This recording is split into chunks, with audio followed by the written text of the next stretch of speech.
한 목소리로 같이 봉독하겠습니다.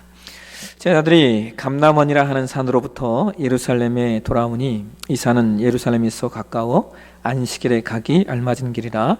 들어가 그들이 유하는 다락방으로 올라가니 베드로, 요한, 야고보, 안드레와 빌립, 도마와 바돌로메, 마테와 및 알페의 아들 야고보, 셀롯인 시몬, 야고보의 아들 유다가 다 거기 있어 여덟과 예수의 어머니 마리아와 예수의 아우들과 더불어 마음을 같이하여 오로지 기도에 힘쓰더라.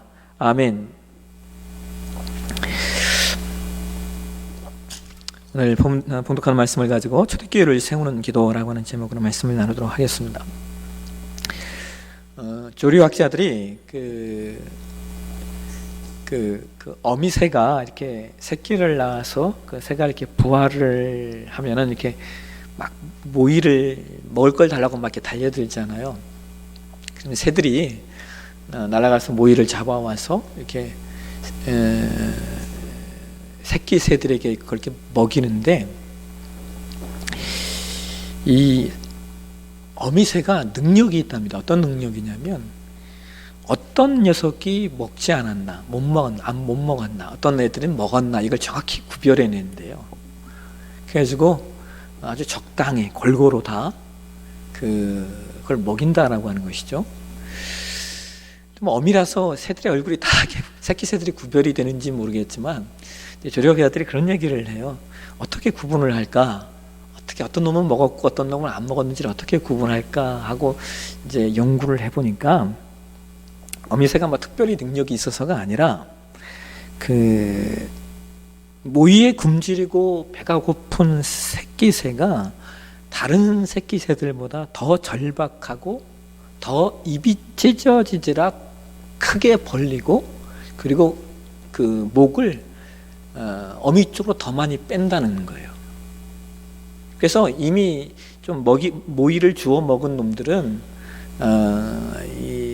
입이 찢어져라 이렇게 달려들지 않고 목을 앞으로 빼지 않는다라고 하는 거예요. 그걸 보고 어미새가 모이를 이렇게 가장 입이 크게 벌리고 또 머리를 가장 앞으로 빼서 달려드는 새에게 이렇게 준다라고 하는 겁니다. 이것이 이제 그걸 통하여서 어떤 놈이 더 배가 고픈지 어미새가 구별을 한다라고 하는 거예요. 제가 그거를 읽으면서 기도에도 이런 원리가 있지 않나라는 생각을 해봤습니다. 어떤 원리요? 간절함의 원리라고 하는 것이죠.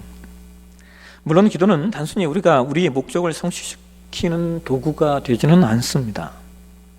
우리의 기도의 내용이 하나님의 뜻과 다르다면 하나님은 그 기도에 응답해 주시지 않는 것이 응답입니다. 그런데 또 그럼에도 불구하고 성경이 우리에게 기도에 대해서 알려주실 때 강청하는 기도에 대해서도 알려주고 계시죠. 대표적인 말씀이 누가복음 18장 1절에서 8절까지의 말씀인데요. 우리 한번 보실까요? 우리 같이 한번 읽도록 하겠습니다. 예수께서 그들에게 항상 기도하고 낙심하지 말아야 할 것을 비유로 말씀하여 이르시되, 어떤 도시에 하나님을 두려워하지 않고 사람을 무시하는 한 재판장이 있는데, 그 도시에 한 과부가 있어 자주 그에게 가서 내 원수에 대한 나의 원한을 풀어주소서 하되, 그가 얼마 동안 듣지 아니하다가 후에 속으로 생각하되, 내가 하나님을 두려워하지 않고 사람을 무시하나 이 과부가 나를 번거롭게 하니 내가 그 원한을 풀어주리라. 그렇지 않으면 늘 와서 나를 괴롭게 하리라 하였느니라. 주께서 또 이르시되, 불의한 재판장이 말한 것을 들으라. 하물며 하나님께서 그 밤낮 부르짖는 택하신 자들의 원한을 풀어주지 아니하겠느냐? 그들에게 오래 참으시겠느냐? 내가 너희에게 이르노니 속히 그 원한을 풀어주시리라. 그러나 인자가 올 때에 세상에서 믿음을 보겠느냐 하시니라. 여러분, 누가복음 18장의 그 과부와 재판장의 비유에 관한 말씀은 우리가 이제 익히 잘 알고 있는 말씀이죠. 과부가 자신의 억울함을 호소하는데 하필 그 재판관이 의롭지 않은 재판장인 겁니다. 여러분, 악한 재판장에게 억울함을 탄원하는 것이 무슨 의미가 있겠습니까? 어쩌면 그것 자체가 미련한 일인지 모릅니다. 그런데 그럼에도 불구하고 그녀는 그 불의한 재판장에게 계속해서 자신의 억울함을 토로하고 억울함을 탄원합니다. 결국 그 불의한 재판장이 그녀의 탄원을 듣고 해결해 주는 겁니다. 왜냐하면 안 그러면 그녀가 계속해서 찾아와서 자기를 힘들게 할 것이라고 생각했기 때문입니다. 이것이 이제 강청함의 기도다라고 하는 것이죠. 오늘 저와 여러분이 공독하는 말씀은 초대교회가 어떻게 세워지는가에 대한 말씀인데요. 초대교회가 세워지게 되는 배경에 무엇이 있었다고 오늘 본문이 말하고 있냐면 바로 기도가 있었다라고 성경이 우리에게 알려주고 있는 겁니다. 그런데 이 초대교회가 세워지는 배경으로서의 기도는 어떤 기도냐? 특징이 하나 있는데 이것이 합심으로 하는 기도였다라고 하는 것이죠. 이것을 우리는 또 다른 말로 이렇게 표현하기도 합니다. 기도 합주회라고 말입니다. 제자들은 감람산에서 하늘로 승천하신 예수님을 전송하고 예루살렘에 있는 마가의 다락방에 모였습니다. 그 자리에 모인 이들은 제자들뿐만 아니라 예수님의 어머니와 형제들, 그리고 예수님을 따랐던 사람들, 또 예수님이 전도 활동을 하실 때 만났던 여인들, 이렇게 해서 총 한 120명 정도가 모여 있었습니다. 근데 여기서 우리가 하나 좀 먼저 짚고 넘어가야 될 내용이 뭐냐면 다락방에 관한 겁니다. 왜 이 다락방을 좀 짚고 넘어가야 되냐면 우리는 다락방 그러면 우리가 생각하는 느낌의 다락방이 있죠. 그 다락방은 어떻습니까? 이렇게 짜투리 개념의 작은 공간, 그죠? 그런 걸 우리가 다락방이라고 이해하는데 이스라엘 백성들이 말하는 다락방은 그런 내용이 아닙니다. 이스라엘 백성들은 그 집에서 가장 좋은 방이 집의 맨 위칸에 있었습니다. 그리고 그걸 다락방이라고 불렀습니다. 그러니까 이 개념이 어떤 식이냐면 우리식으로 말하면 거실, 우리식으로 말하면 거실 공간의 개념이 이스라엘 백성들에게는 맨 위층에 있었습니다. 그래서 다락방은 맨 위층이라서 지나가는 사람들이 그 안을 들여다볼 수 없고 또 주변에서 안으로 들어오는 소음이나 혹은 밖으로 나가는 소음을 차단할 수 있는 효과가 있었기 때문에 당시 이스라엘 백성들 안에서 어떤 모임의 장소나 혹은 기도의 장소로 사용되는 곳을 그런 것이 집의 맨 위층 공간 다락방이라고 지칭을 했습니다. 때로 이 공간은 다른 사람들에게도 대여해 주는 그런 경우들도 있었습니다. 또한 우리가 이 다락방을 우리가 그 마가의 다락방이라고 이야기하잖아요. 근데 사실은 이제 더 엄격하게 정확하게 이야기하면 마가의 다락방이 아니라 마가의 어머니의 집의 다락방입니다. 사도행전 12장 12절에 보면 성경이 그런 얘기를 하잖아요.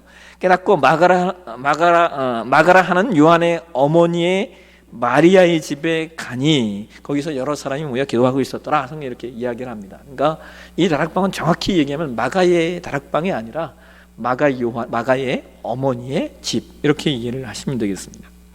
어쨌든 그 마가 요한의 어머니의 집에 제자들을 포함해서 120명의 성도들이 모여서 지금 뭘 하고 있는 겁니까? 오늘 보면 사도행전 1장 14절의 성경이 이렇게 이야기를 하죠. 사도행전 1장 14절 말씀 보실까요? 같이 한번 읽도록 하겠습니다. 여자들과 예수의 어머니 마리아와 예수의 아우들과 더불어 마음을 같이하여 오로지 기도에 힘쓰더라. 그리고 거기 이어지는 이제 PPT는 없을 텐데 15절에 모인 무리 예수가 약 120명이나 되더라. 이렇게 성경이 15절에 이야기를 하고 있습니다. 그러니까 그 마가의 어머니의 집 다락방에 120명의 사람들이 모여서 뭘 하고 있는 거예요? 더불어 마음을 같이하여 오로지 기도에 힘쓰더라라고 성경이 말합니다. 여러분 여기 오로지 기도에 힘쓰더라라고 할 때 이 힘쓰다라고 하는 단어가 헬라의 원어에 보게 되면 이 단어가 프로스카르테레오라고 하는 단어입니다.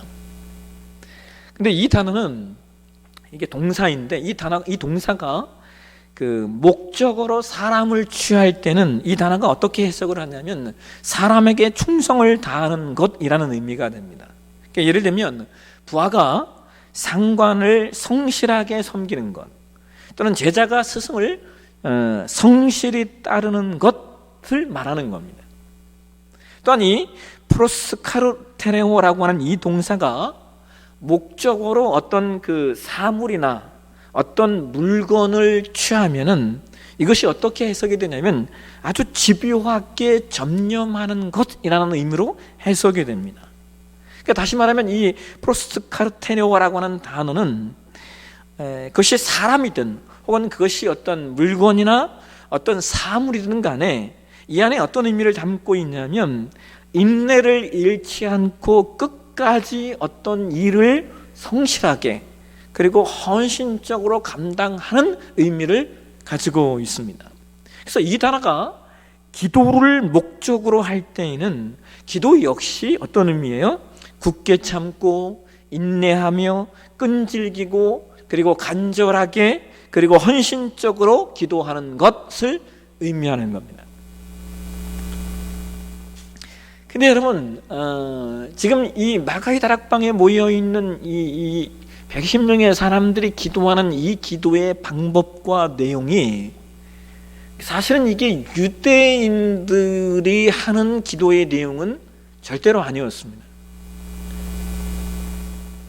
지금 이 마가의 다락방에 모인 사람들이 간절하게 끈질기게 그리고 강청하며 열정적으로 최선을 다하여 기도하는 이 기도의 방법은 그동안 유대인들이 한 번도 해오지 않았던 기도의 방법이다라고 하는 거예요.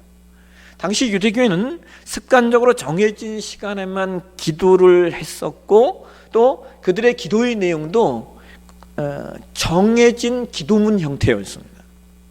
당시 유대인들이 가장 많이 사용했던 기도문이 카디시라고 하는 기도문을 가지고 기도를 했었는데 사실 여러분 이러한 기도의 형태는요 유대교뿐만 아니라 이슬람도 마찬가지고요. 그 다음에 또 우리 동양의 불교 역시 마찬가지입니다. 이슬람도 여러분 정해진 기도 시간이 있잖아요, 하루에. 그리고 정해진 기도문이 있습니다.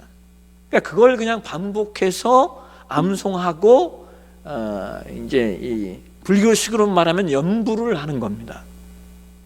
특별히 여러분 불교의 종파인 그 라마 불교라고 하는 그 같은 종교 같은 경우에는요 뭐가 있냐면 그 기도탑이라고 제가 이게 예전에는 그게 그 티벳 말로 뭔지 제가 알았었는데 지금 잃어버렸어요.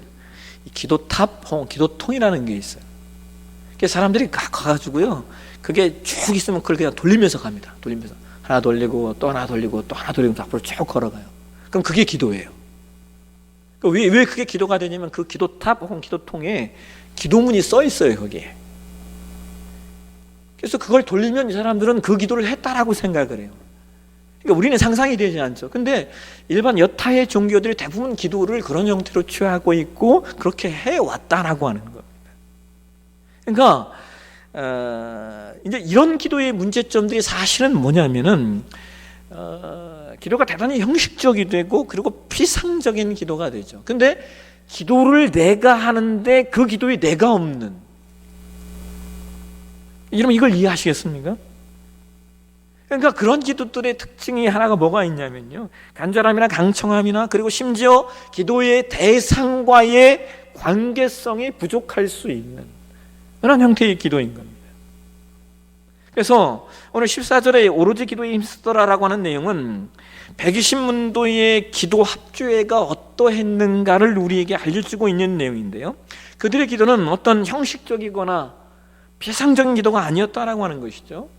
그들의 그들은 기도를 받으시는 대상과 기도를 하고 있는 내가 전폭적으로 하나가 되는, 그리고 그 기도 속에 아주 강력함과 열정과 간절함과 강청함과 그 다음에 최고의 수고가 담겨진 기도였습니다. 여러분 재밌는 것은 이런 마가의 다락방의 기도 합주회가 그 신약성경에 기록된 초대교회의 그 기도의 모델이 되는 것을 우리가 보게 되었어요. 우리 함께 성경을 한번 찾아보실까요? 로마서 12장 12절 말씀 한번 보겠습니다. 로마서 12장 12절 같이 한번 읽겠습니다. 소망 중에 즐거워하며 환난 중에 참으며 기도에 항상 힘쓰며. 자, 사도 바울이 로마 교회에 편지를 보내면서 뭐라고 말하고 있어요? 기도에 항상 힘써라 안 하고 이 얘기야. 여기 힘쓰라는 단어가 아까 사도행전 1장 14절에 그 힘쓰라라는 단어예요. 또 골로새 4장 2절 말씀도 보실까요? 골로새 4장 2절 같이 한번 읽겠습니다. 기도를 계속하고 기도에 감사함으로 깨어 있으라. 여기는 이제 계속하고라는 단어가 이게 원어에 힘쓰라는 아까 말씀했던 그 단어하고 똑같은 단어예요. 또 에베소 6장 18절에도 성경이 이런 얘기를 하고 있네요. 같이 한번 읽겠습니다. 모든 기도와 간구를 하되 항상 성령 안에서 기도하고 이를 위하여 깨어 구하기를 항상 힘쓰며 여러 성도들을 위하여 구하라. 이런 바울 사도가 로마 교회, 골로새 교회, 에베소 교회에 너희가 기도를 해야 되는데 어떤 기도를 해야 된다는 거예요? 예? 힘쓰는 기도, 강청하는 기도, 최선을 다하는 기도, 이 기도를 해야 된다라고 말하고 있다고요. 근데 여러분 한번 생각해 보세요. 사도 바울은 예수님께 기도를 배운 적이 없어요. 그죠? 예수님이 기도하시는 그 방법을 배운 사람은 제자들 뿐이에요. 왜냐하면 사도 바울은 사도이긴 하지만 나중에 사도가 됐잖아요. 이방인의 사도로 사도 바울은 후에 부름을 받았다고요. 그러니까 사도 바울이 예수님께서 하시는 그런 기도의 방법을 배운 적이 없습니다. 그러면 사도 바울은 이러한 기도를 어디에서 배웠겠어요? 예루살렘 교회에서 배운 겁니다. 그러니까 초대교회가, 즉 예루살렘 교회가 이런 기도를 하고 있었고, 또 바울도 함께 사도들과 교제하면서 기도가 이런 거구나라고 하는 것을 배웠다라고 하는 것이죠. 그리고 그 내용을 어떻게 하고 있는 거예요?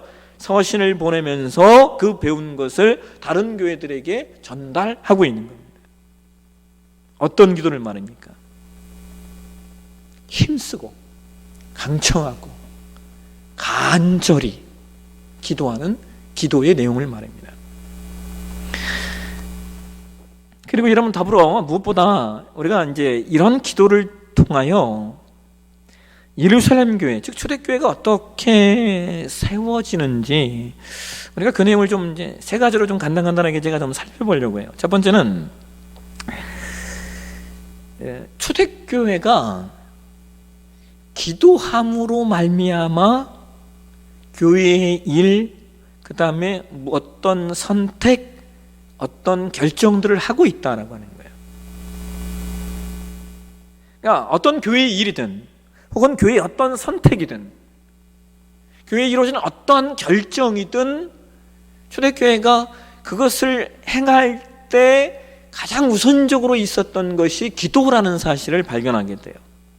뭐 당연한 것인 것 같기도 하겠지만 우리 개념에서 지금 뭐 당연하다라고 생각할지 모르겠지만 어쨌든 초대교회가 그렇게 하고 있다는 거. 한번 보실까요? 사도행전 1장 21절과 25절 한번 보시겠습니다.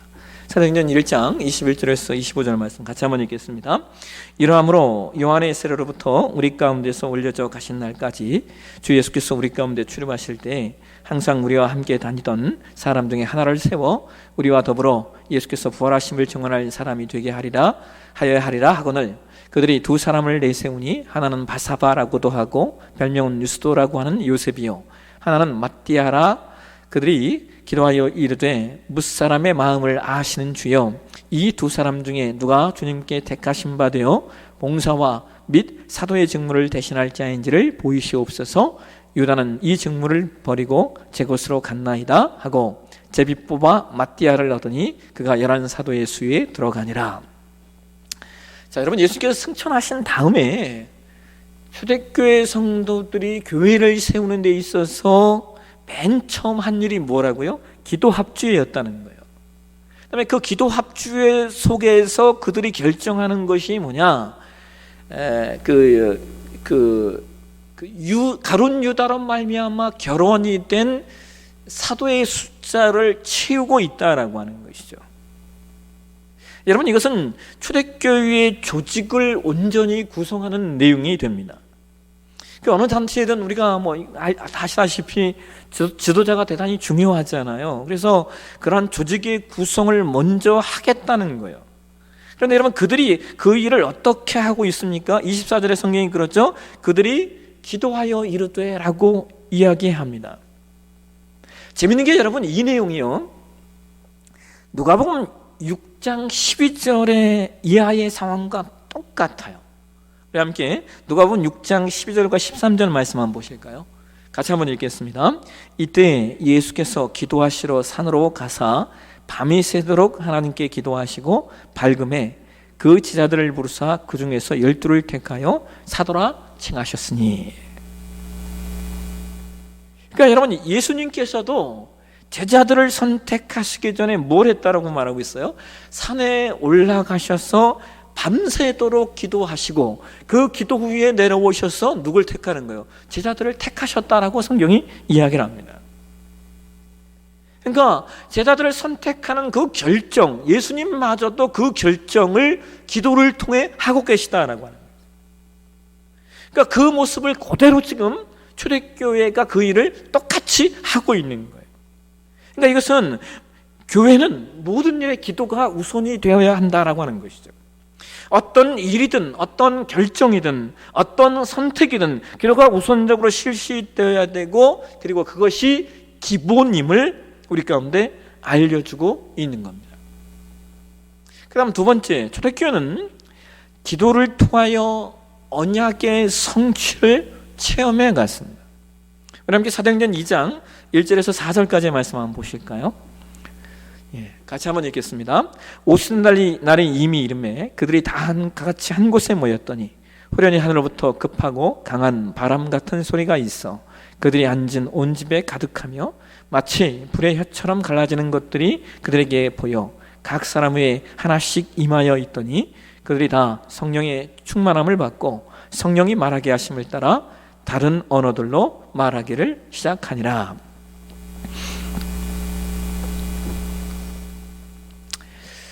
기도 합주회를 통하여 초대교회를 조직교회로 만들어갔던 120명의 성도들이 다시 전심으로 힘써서 기도하고 있을 때 예수님께서 승천하시면서 사도행전 1장 5절에 약속하셨던 너희는 몇 날이 못되어 성령으로 세례를 받으리라 약속하셨던 그 말씀이 성취되는 역사가 일어납니다.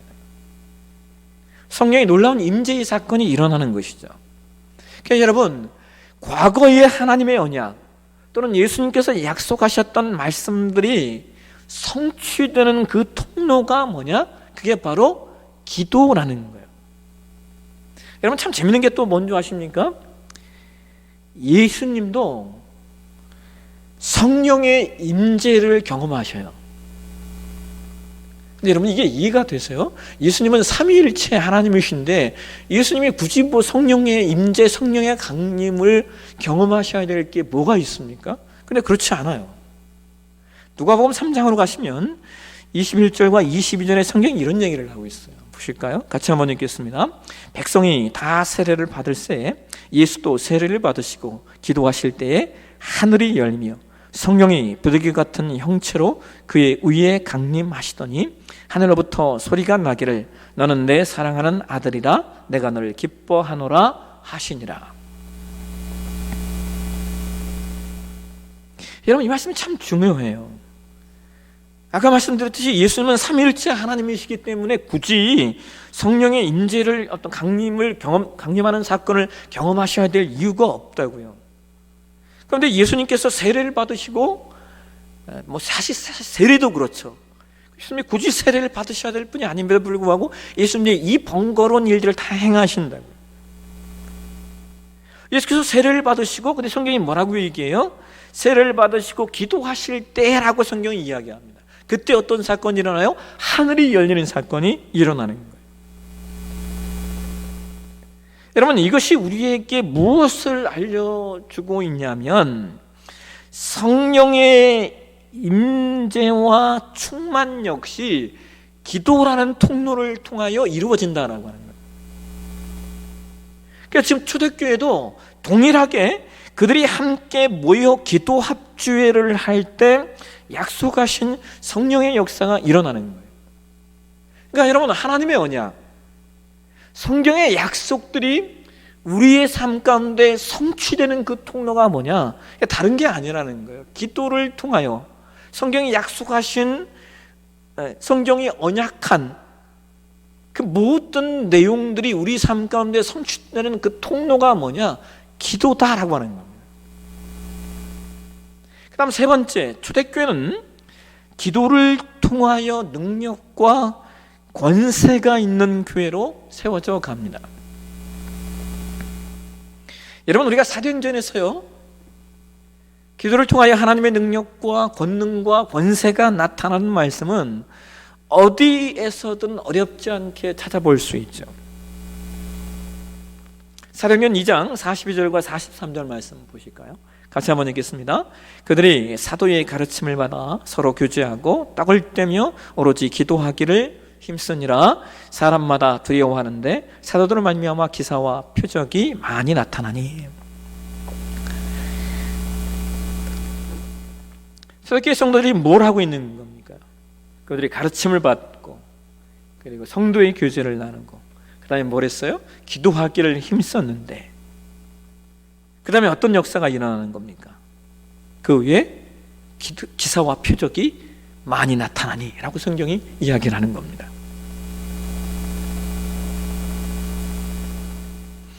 여러분, 사도행전 12장에 가면 사도 베드로가 이제 붙잡혀서 옥에 갇혀요. 근데 천사가 나타나서 옥에 갇혀 잠자고 있던 베드로를 깨웁니다. 기가 막힌 것은 베드로가 감옥에서 얼마나 깊은 그런 잠을 잤던지 천사가 베드로를 깨우다가 안 일어나니까 성경이 사도행전 12장 7절에 성경이 뭐라고 얘기냐면요, 천사가 베드로의 옆구리를 쳤다라고 얘기해요. 발로 찼는지 손으로 때렸는지는 모르겠지만 쳤다라고 성경이 이야기를 해요. 근데 여러분 한번 생각해 보세요. 누가 감옥에 지금 끌려온 사람이 감옥에서 곤히 그렇게 누가 발로 그렇게 곤히 잠을 잘 수 있겠습니까? 저 같으면 한잠도 못 잤을 텐데 하여튼 베드로가 아주 그냥 단잠을 잔 것 같아요. 근데 여러분, 이 사도행전 12장에서 아주 참 놀라운 게 뭔지 아세요? 베드로가 기도할 때 천사가 오지 않았다라고 하는 거죠. 뭐 할 때 천사가 왔어요? 잠잘 때 온 거예요. 그럼 베드로는 기도 안 했잖아요. 사도행전 12장 그 앞절인 사도행전 12장 5절의 성경이 이렇게 이야기합니다. 같이 한번 읽겠습니다. 이에 베드로는 옥에 갇혔고 교회는 그를 위하여 간절히 하나님께 기도하더라. 베드로가 옥에서 나올 수 있었던 것은 교회가 베드로를 위해서 간절히 기도했기 때문이다. 베드로는 퍼질러 잠자고 있는데 그 시간에 교회가 베드로를 위해 기도하고 있었어요. 그 기도가 천사를 움직이는 것이죠. 기도의 능력이고 기도의 권세입니다. 말씀을 맺겠습니다. 여러분, 아까 서론에 제가 누가복음 18장 1절에서 8절 말씀을 통하여 강청함의 기도에 대해서 말씀을 나눴어요. 불의한 재판관이 과부의 강청함에 못 이겨 그 원한을 풀어줬다고 말입니다. 근데 여러분, 저는 누가복음 18장 1절에서 8절까지의 말씀에서 우리가 반드시 놓치지 말아야 될 말씀은 8절이라고 생각합니다. 누가복음 18장 8절 말씀 한번 보실까요? 같이 한번 읽도록 하겠습니다. 내가 너희에게 이르노니 속히 그 원한을 풀어주시리라. 그러나 인자가 올 때에 세상에서 믿음을 보겠느냐 하시니라. 여러분, 이 8절 말씀을요, 현대어 성경에서는 이렇게 번역을 해요. 내가 진정으로 말한다. 하나님께서는 이 모든 것에 대해 신속히 응답해 주실 것이다. 그러나 인자가 다시 올 때 믿음을 가지고 있는 사람을 과연 몇 명이나 찾을 수 있을지 걱정이구나. 이렇게 번역을 합니다. 여러분, 여기 인자가 다시 올 때라고 하는 이 말씀은 이게 어떤 내용이에요? 이게 재림에 관한 말씀이거든요. 근데 예수님이 무엇을 걱정하고 계시냐면 내가 다시 올 그 재림의 때에 믿음을 가지고 있는 사람, 근데 이 말씀이 뭐와 연관되고 있어요? 기도와 연관되고 있잖아요. 그러니까 이 말씀을 우리가 어떻게 해석을 하고 있냐면, 예수님이 지금 뭘 걱정하고 있냐면, 내가 다시 올 때 기도하는 사람을 찾을 수 있을까? 이 얘기를 하고 계신 거라고요. 내가 다시 올 때 기도하고 있는 사람들을 볼 수 있을까?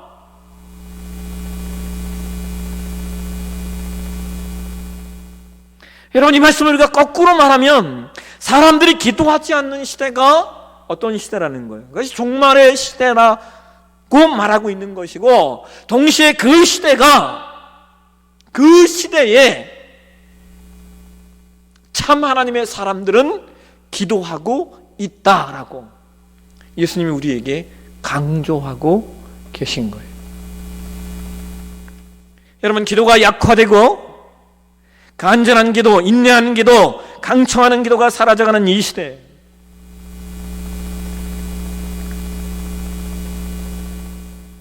여러분, 제가 그 목회를 은퇴하신 목사님한테 어떤 얘기를 들었냐면요, 그 목사님이 이런 얘기를 하시더라고요. 한참 후배들에게 너희들은 목회하기 참 힘들겠다. 왜요? 이제는 기도가 응답되는 시대가 아니야. 너희들 목회하기 얼마나 힘들겠니? 내 때는 기도하면 기도가 그냥 다 응답됐다? 이렇게 표현하시는 거예요.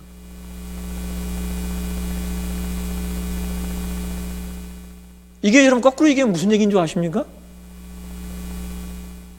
내 때는 열심히 기도했다, 그 얘기 아닙니까? 기도가 응답되지 않는다라고 하는 건 너희 시대, 너희 때는 너희도 기도하지 않고 성도들도 기도하지 않는다라는 얘기였어요. 그런 기도에 응답이 없는 시대가 되었다라고 하는 거예요. 여러분, 기도가 약화되고 간절한 기도, 인내하는 기도, 강청하는 기도가 사라져가는 이 시대에 초대교회처럼 기도 합주회를 통하여서 함께 부르짖고 기도하는 기도 합주회를 통하여서 교회가 나아갈 바를 결정하고, 기도 합주회를 통하여 하나님의 언약이 성취되고, 기도 합주회를 통하여 하늘의 능력과 권세를 덧입는 우리 내포 사역에 저와 여러분 되셨으면 좋겠습니다. 11월 달에 진행되어지는 다니엘 기도회가 저와 여러분들에게 그런 시간이 되시길 주의 이름으로 축원합니다. 기도하겠습니다. 하나님,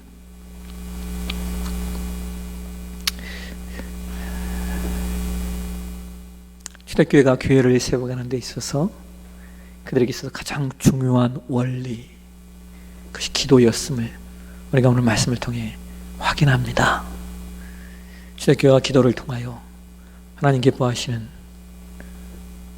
건강한 교회, 하늘의 권세와 능력이 있는 교회로 세워졌던 것처럼 하나님 오늘 우리 교회도 그런 교회가 되게 하시고, 예수님께서 내가 다시 올 때 기도하는 사람을 볼 수 있겠냐, 기도에 믿음이 있는 사람을 볼 수 있겠냐 걱정하셨는데, 하나님 우리 내포사랑의 교회가 그 예수님의 걱정을 해소시켜 드릴 수 있는 그런 교회 될 수 있도록 하나님 우리를 인도해 주시옵소서. 강청하는 기도가 사라지고, 부르짖는 기도가 사라지고, 간절히 메어달리는 기도가 사라지고, 인내하는 기도가 사라져가는 이 시대에 기도 합주회를 통하여 그 기도 회복하는 우리 되게 하여 주옵소서. 거룩하신 예수님의 이름으로 기도합나이다. 아멘.